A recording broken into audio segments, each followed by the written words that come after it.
Hey folks, this is Rhykker with a video about Diablo 4 rumors. Popular streamer Crip confirmed that Diablo 4 will be announced at BlizzCon 2016. Lots of big outlets like PC Gamer have suddenly started talking about the Diablo 4 DICE rumors, which I think we kind of created that whole hubbub a few months ago. Whoops. There were also some misunderstandings about David Brevik and his involvement in Diablo 4. Then the Diablo website received an overhaul that removed any Reaper of Souls branding. So lots of stuff's been going on, and I just want to bring some clarity and sense to all this. The too long didn't watch version of this video is basically nothing's been confirmed, and everything will become clear in less than 2 weeks at BlizzCon. Now, first off, real quick, for Diablo 3, Season 8 started last Friday. Now, this season received no new patch, so it's the same meta as Season 7. In other words, all of our Season 7 guides, the top 10 build list, all that is still applicable for Season 8. A lot of people are seeing this as bad news, as, RIP D3, dead game, no more updates. But you gotta factor in that Blizzard decided to cut Season 7 short by a couple weeks in order to squeeze out Season 8's start before BlizzCon. Season 7 was scheduled to end during BlizzCon, and then Season 8 would have started 1 to 2 weeks after that. So the fact that Blizzard deliberately cut it short seems to suggest to me, we have nothing concrete to go on, no official announcements, but what this suggests to me is that they want to squeeze out a quick Season 8 so that after BlizzCon, they can put up PTR for a big Season 9 patch. So basically, don't give up hope until BlizzCon. If we get nothing at BlizzCon, then you can give up hope. Alright, on to the whole the Cripparian rumor. So for those who don't know, Cripparian is a huge streamer on Twitch, and he was one of the biggest Diablo 3 streamers. He eventually moved on to Hearthstone, where he became even bigger, but he had this to say about Diablo 4. I have it on good authority from someone that does not work from Blizzard that Diablo 4 will be announced at BlizzCon. Yep. It is speculative, so there's no certainty at all, but good authority. That's all you get. So that's a pretty big claim, and coming from anyone else, we wouldn't give this a second thought. But Crip is someone with a reputation. By making a claim like this, he's sort of putting his reputation on the line.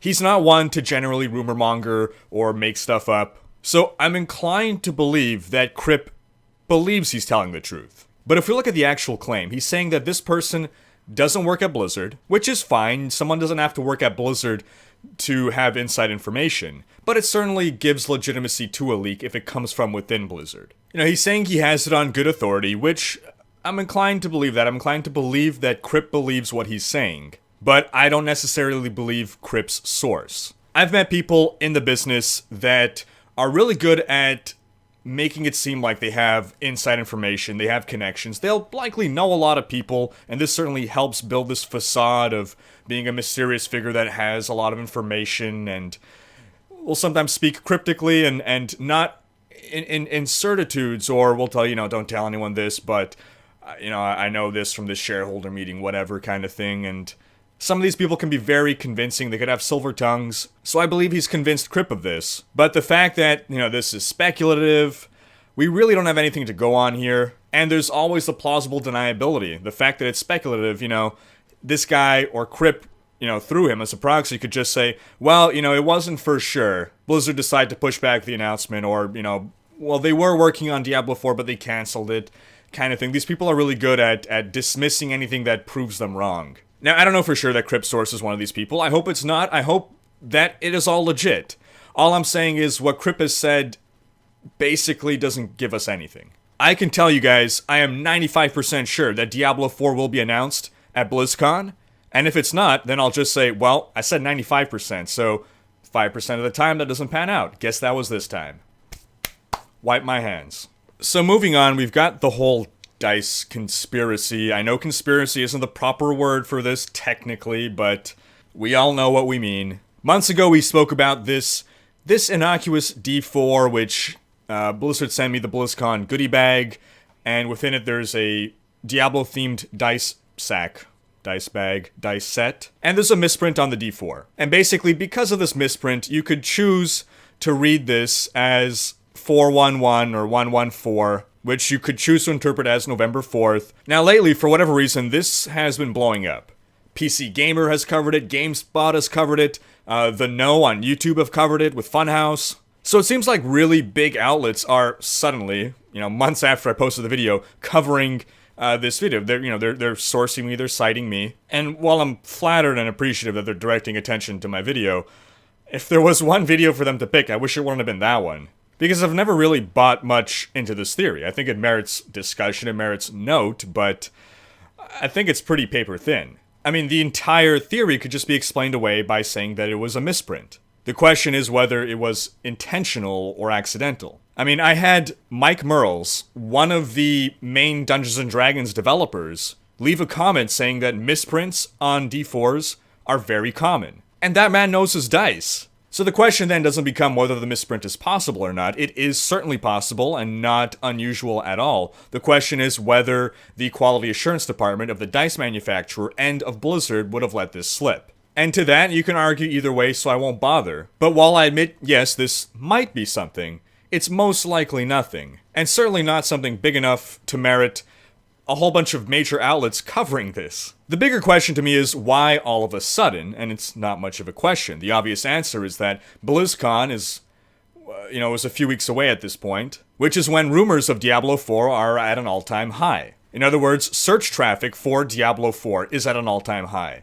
So of course, everyone wants to dig up whatever old news they can find, like a video that I posted months ago, just to capitalize on that search traffic. Then once one big outlet covers it, like PC Gamer, you're going to have all the other outlets jump on this because they're going to see, oh, well, that's something big, it's driving a lot of views, we got to cover that too, we got to get a piece of that pie. And that's how you start a bandwagon. So just because a bunch of major outlets have been covering this conspiracy, which is not a real conspiracy, I get it, doesn't give it any more credibility. I'm not saying that this is definitely nothing, I'm just saying the evidence is so flimsy that I find it humorous that all these major outlets are covering it. Now, one thing that those articles were pointing to were the now infamous David Brevik tweets. And it was shortly after all these outlets started covering it that Brevik himself had to make an official statement clarifying things. But it all started with this tweet here showing that Brevik was visiting Blizzard headquarters for reasons unknown, which I believe was simply to record a little something for the Diablo 20-year anniversary that'll be happening at BlizzCon. We don't know for sure either way, but this would be the most innocuous reason he'd be there. A lot of people wanted to believe, oh, he's going to be working on a new Diablo game. They just filled the game director position. It must be him. And then when he sent this tweet here, that so many people jumped on this, and so many people thought that he was working on a new Diablo game. He writes, "For 20 years, Diablo-like games have evolved and surprised us. I'm proud to be the advisor for the game that pushes this genre to new heights." People were like, oh my god, he can't mean anything other than Diablo 4. And I'm like, well, why is he saying Diablo-like games if he's not talking about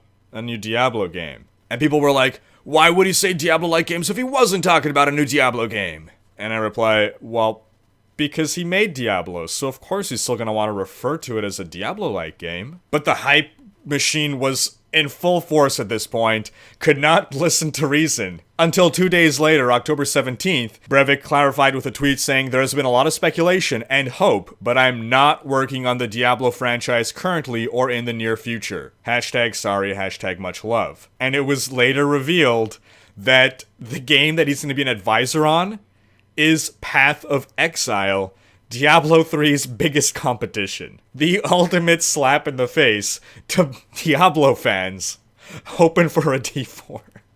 Now, something else noteworthy that happened in early October was that IGN re-reviewed Diablo 3. Seemingly out of nowhere, they have this article revisiting Diablo 3, and it's basically a review from someone who never played the game and started, taking it up for the first time in 2016. So people start to ask, why? Why is IGN writing an article, a new review about a game that is 4 years old and that its latest expansion came out 2 years ago? So people start theorizing that Blizzard paid IGN in order to produce this article, so that they can build hype for a Diablo 4 reveal at BlizzCon. Now, I've worked in the video game industry as a video game journalist for a few years. I've written reviews, I've written articles, I've been an editor as well. And I can tell you that yes, sponsored posts, sponsored articles do exist. That said, an outlet that follows proper journalistic ethics and standards needs to disclose this fact. There'll be a disclaimer somewhere.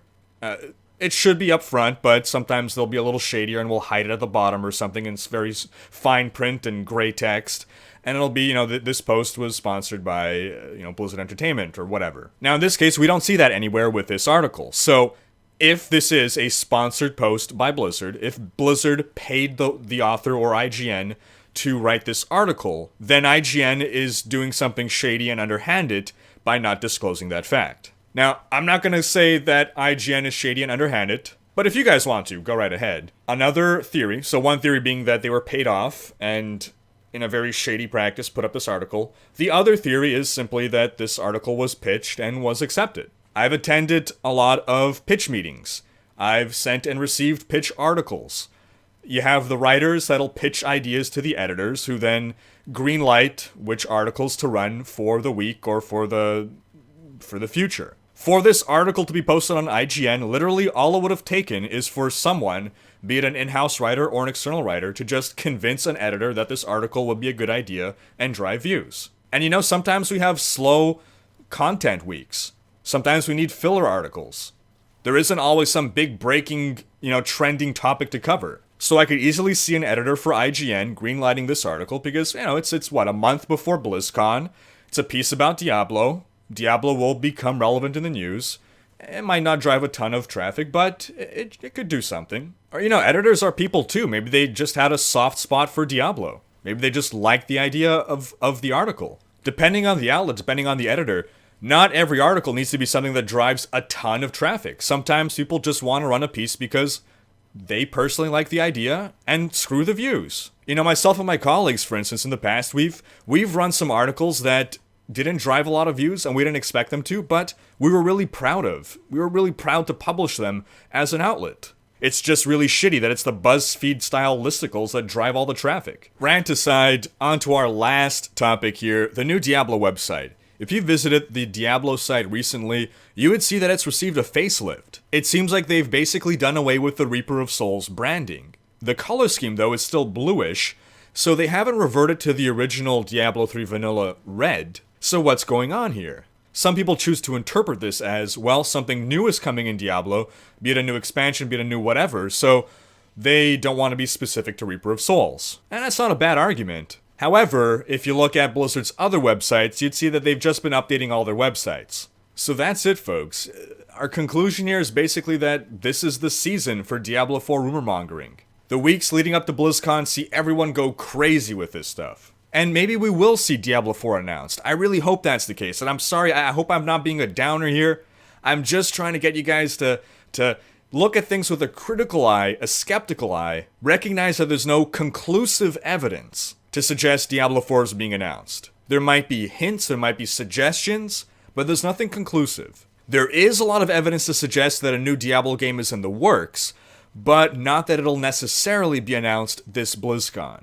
I'm still super excited that I'm going to BlizzCon. I'll be attending BlizzCon. We'll be recording footage. We're going to make videos on the recap of all things Diablo, all things Overwatch.